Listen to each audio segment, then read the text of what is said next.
Hi SourceFedNerd Anime Club, it's me Jenny aka ClassyLibrarian, and this week's anime was Nagi-Asu, A Lull in the Sea. And my quick review for this is there are some aspects of this that are really interesting and I would be very interested in seeing develop, and there's a lot of elements in this that really I found incredibly awkward and very boring quite early on. Going from things I really enjoyed, the art style is very pretty, it's very, again, sparkly things, very nice to look at, the water effects are beautiful. In fact, a lot of the style of this really reminds me of Toby Swim Club, both in how pretty it is and how sparkly everything is. It's very lovely to look at, big eyes, it's very girly, all the characters are very pretty. So it's very nice to look at and very enjoyable in that way. I really like the way that this world is set, where it's got perhaps a very simplistic sort of racism story, where it's got this segregation between these two groups, the people who live underwater and the people who live above water, and how that can be developed into a very, there's a couple of Romeo and Juliet plots that are already starting to develop, but there's also racism and coming together of peoples, which is really nice. It's relatively simple, but it's enough that there could be a lot of development, so that is enjoyable. I also I like the sort of simplicity of some of these characters. There seems to be a lot of maybe stereotypical characterizations in this. There's the sweet, weepy sort of girl who is Manaka, who is very sweet and lovely, and she doesn't know how to make decisions, and she's so cute and adorable, and she likes someone and doesn't know how to deal with it. And then there's the boy who's always having issues with anger. There's the couple of boys who, one boy who's really friendly, one boy who's really stoic, and these are all very classic stereotype characters. And then there's the girl who is really mature and controlled, and so there's pretty much every single stereotype within this, and that's not a bad thing. In fact, it was very easy to very quickly understand these characters, so you can develop from that point, and you know, you can see how and why you want these characters to develop.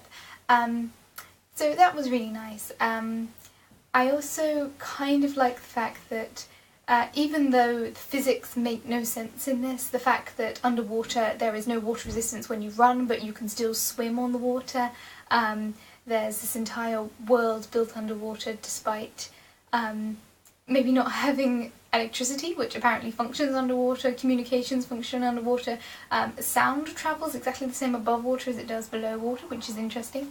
There's a lot of things that make absolutely no sense physically, but because they've put it in as a deity, magical sort of thing, it didn't bother me. It was just really fun and oddly entertaining to watch this really weird world where you can, you know, cook on a stove underwater while fish are swimming by.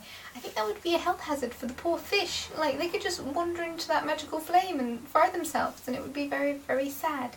So there's a lot of stuff I really, really liked about this. The thing that kind of spoiled this for me is the romantic tones, and I'm not really a fan of over-the-top girly romantic things anyway, but the fact that all of the people within this main character demographic are about 13 or 14 years old as far as I can tell, it just feels a little bit like just creepy, to be honest.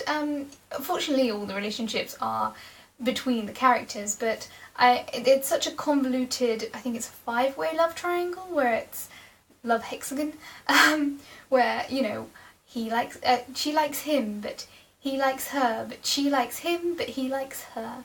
And then at the end of that you've got a Romeo and Juliet thing going on between these two groups. And I would be interested to see how that develops. I have honestly read ahead, and I do know that the relationships switch up, which is very nice. I like the fact that they don't stick to the characters that you think, oh, A and B are going to end up together. There is some potential to mix that around, which I do like.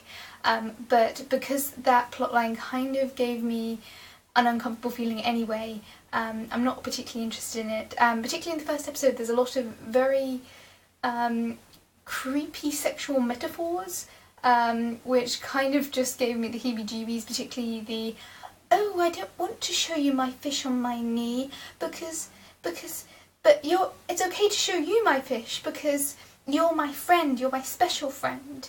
But I'll cover it up around other people. Oh no, I showed my fish to another boy. How is this going to and that just gave me the creeps because it just felt like a really underhanded sexual metaphor, and it just felt immensely creepy. Unfortunately, it does progress away from that pretty early on, and it progresses into, but I like him, but he likes me, which is adorable, but not really my cup of tea. So I might maybe skip ahead and watch the last few episodes that are up to date, and then maybe watch the last few episodes when they come out. I don't feel like there is enough going for the series that I couldn't get the same amount of enjoyment from reading the plot synopsis or watching a couple of episodes here and there rather than watching the whole thing completely. But that being said, it's enjoyable in its own right. If you really want something very cutesy, if you can put up with very young people having romance, then go for it. It seems interesting enough in its own right in this little world that it's been set in. So yeah, that's my review. I hope I haven't offended anyone too much, and feel free to leave the comments as normal down below, and if you want to leave a like, go ahead. Follow the hashtag to see other people's reviews. And I'm going to stop filming because I've got a light shining directly in my eyes right now and it's not pleasant. So that's it, I guess.